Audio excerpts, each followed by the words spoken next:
Good morning, I'm Teresa Zelante and today I'm presenting data on tryptophan metabolism and infections. Let me introduce, I'm Teresa Zelante, I'm coming from Italy. I was working in Singapore studying immunology of fungal infections, and then I came back to Italy, in the center of Italy, in Perugia. At the university, I'm leading my group where we are studying the relationships between fungi and microbiome and metabolome in fungal infections, and we are mainly focused on the host side. With this first slide, I like to thank the Global Action Fund for Fungal Infection that in 2017, in 2017, they have made this beautiful graph where you can see, of course, different fungal disease and the global burden, the annual incidence. But what I am more interested in is to understand how many different hosts can be susceptible to different fungal disease. So there are different hosts susceptible to different fungal diseases, and thanks to David Denning, we have understood, in fact, that with this graph in Aspergillosis, we have hosts with immune dysfunction and hosts with immune hyperactivity, which can develop fungal infections. In the case of immune dysfunction, invasive Aspergillosis, or in the case of hosts with immune hyperactivity, they can develop bronchopulmonary aspergillosis. So fungi, like other kind of pathogens, they challenge our immune system, and our immune system respond to the pathogen, the fungal challenge, with different arms, like avoidance, immunity, and tolerance. Let's see first of all the concept of avoidance. So it's very difficult to avoid fungi. Why? This is because they are completely present in the environment. The environment is suffused with nearly countless types of fungi, and our immune system must be tuned to cope with constant exposure to them. Yeah, I'm referring to the most common human fungal pathogens like Aspergillus, Candida, Plasmomyces. All these fungi are present in the environment, so it's very difficult. Pathogens are actually constantly present, like Candida albicans, in our tissues. So the populations of fungi, the microbiome, are present constantly in our tissues with complex populations of bacteria and complex interactions with bacteria. So we can't really avoid, this is just to tell that our immune system is continuously exposed to fungi, and we can't really avoid them. Another important concept is to understand the importance of resistance against fungi. So if we think about the avoidance, we understood that it's very difficult to avoid the presence of fungi, and this is in fact proven by metagenomic data also. And resistance against fungi is a way of minimizing the number of successful enemy attacks. And let me give you a little bit example, which is somehow very interesting at that moment. In 1950s, in Europe, but also in Australia, there was a volunteer spread by humans of a virus, the Mucormycosis, against a pestis of rabbits. So this virus was targeting just rabbits, and they were killing rabbits by using the spread of this virus. And this process is regarded as a classical example of host pathogen coevolution following cross-species transmission of a pathogen. What they found is that after few years, the immunity against this virus was increased. In other words, resistance arms against the virus were increased, and the virulence was reduced, as you can see here. So the quantitative traits of resistance were increased. After a few years of coevolution, the rabbits were not susceptible anymore to this virus. Why I'm telling this? Because we understood with this natural experiment that by increasing barriers, cytokines, so in general inflammation, by increasing resistance against virus, we can have the coevolution, increased of inflammation, and then the reduced infection. So the host is not anymore susceptible to this kind of infections. In terms of immunity against fungi, this is something quite different, because if we think about the fungus, the BD fungus, which target the skin of amphibians, this fungus is spread since 1970s in nature, and it's targeting still a lot of frogs which are dying, and we have lost also at least one species of frog in the world because of this fungus. So in this case, regarding fungal infections, it seems that the increase of resistance is working. And so we have in fact understood, after several years working on immunology of fungal infections, that the balance between different antifungal defensive strategies like resistance and tolerance may lead to the most effective antifungal immunity.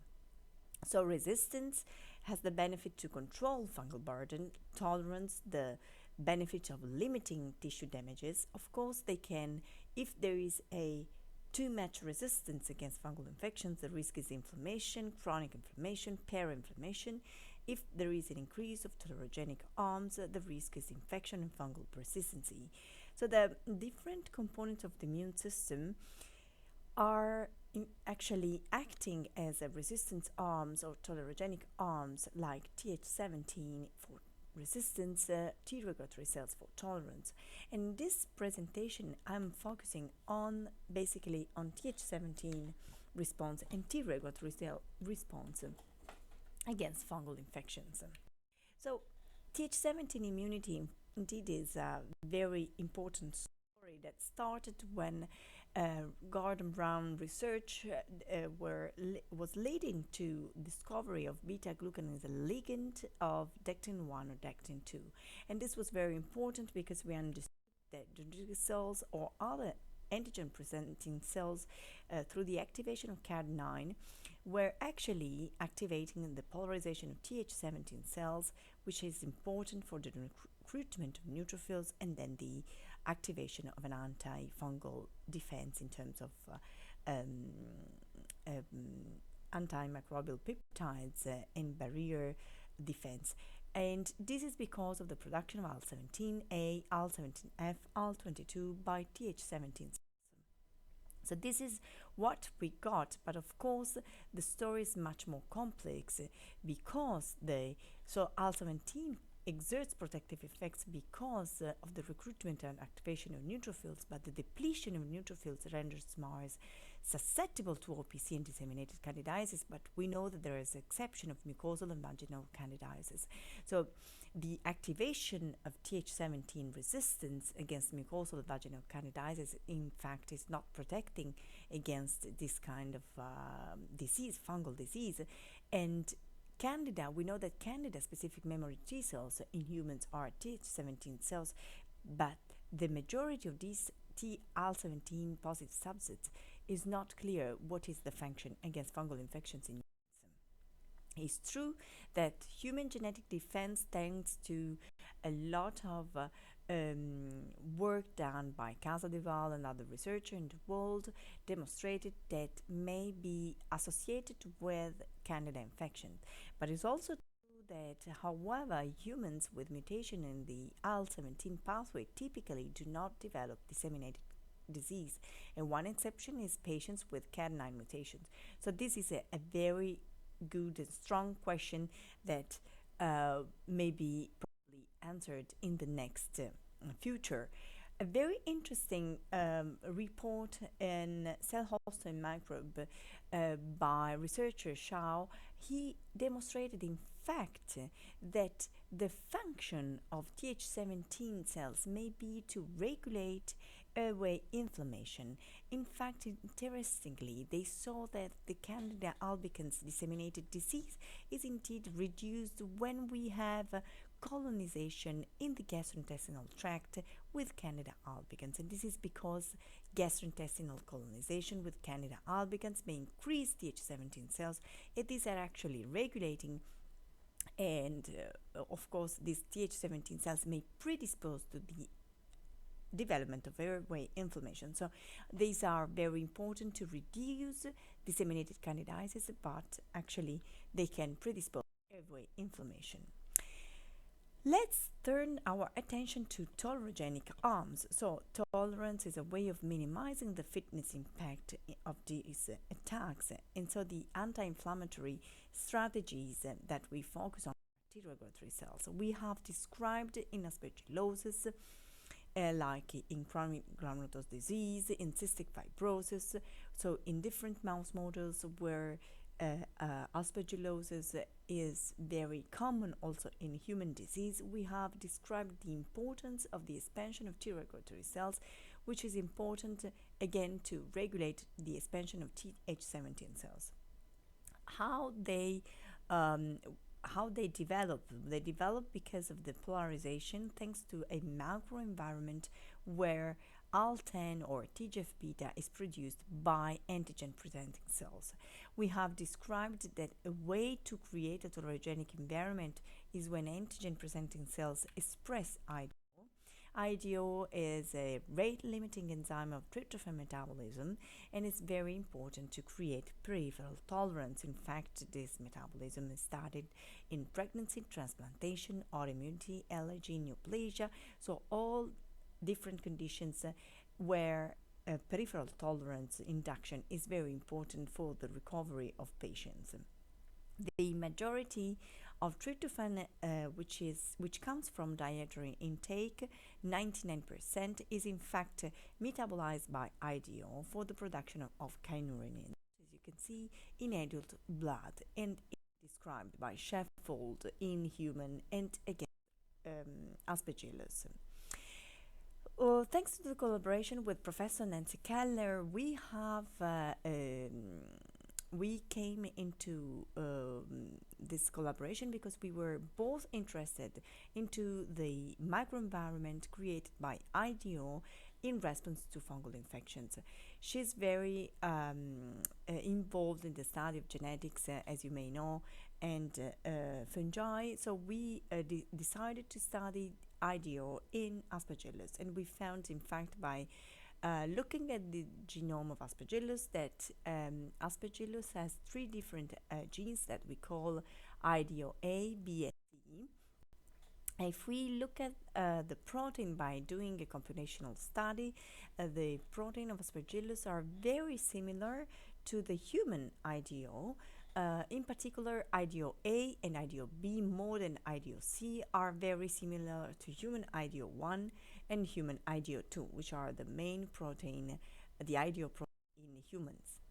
What happened in Aspergillus is in a tryptophan environment.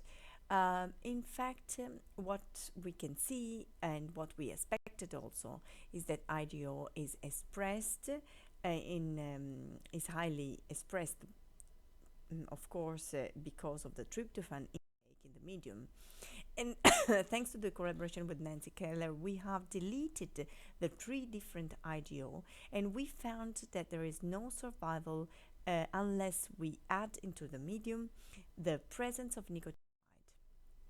This is because Aspergillus, in the presence of tryptophan, is able to produce a lot of kynurenines, as you can see by mass spectrometry, and then also of indole derivatives and part of tryptophan.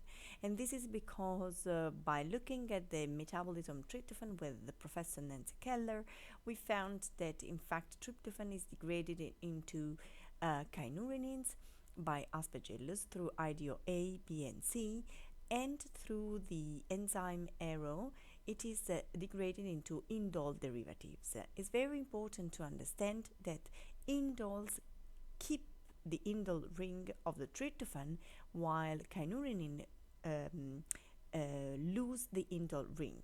And this is important to understand how the fungus with a different reactivity, with a different metabolism, may interact differently with the host. So by deleting IDO A, B, and C, we can see that there is a much higher increase of indole derivatives like indole pyruvate, indole acetate. So by deleting this pathway, we have an increased amount of indole derivatives metabolites. By deleting IDO A, B, and C, we have investigated whether this can impact differently on Aspergillus virulence, and we could see that the deletion of IDO A, B, and C lead to a reduced survival, increased colonization, increased recruitment of neutrophils, and by looking at the pathology in the lung, we can see the presence of different inflammation locations and granulomas. The cytokine which is found in this locus of inflammation is IL-33, which is an alarmin describing the epithelial damage. So why there is epithelial damage when we have a fungus deleted for IDO? So when we have a fungus which is not increasing tolerance, but probably by having a fungus producing more indoles, it will activate in the host the xenobiotic response, which is in particular the receptor AHR, which is very important in the gut control, immune control, general homeostasis. The activation AHR is probably very important for the production of IL-33 and for the increased colonization and decreased survival of mice. In fact, by using mice without the expression, without the presence of AHR, we lose the production of IL-33 and also the colonization, the colonization. So we have concluded, in fact, that when we have fungus able to activate peripheral tolerance, because of the production of kynurenins, we keep a major control of the immune system and of the host response against IDO. And this is probably also the way how Aspergillus fumigatus will increase antigen-specific T cells against the fungus, in particular T regulatory cells against the fungus. And when we delete IDO, in fact, we have epithelial damage and production of IL-33. So the activation by the fungus of the resistance arm of the immune system through the activation of xenobiotic receptor may result in epithelial damage and more susceptibility to Aspergillus fumigatus. With this, I need to thank my collaborator, the grant that we had for the development of those studies, and I thank you for your attention. Thank you.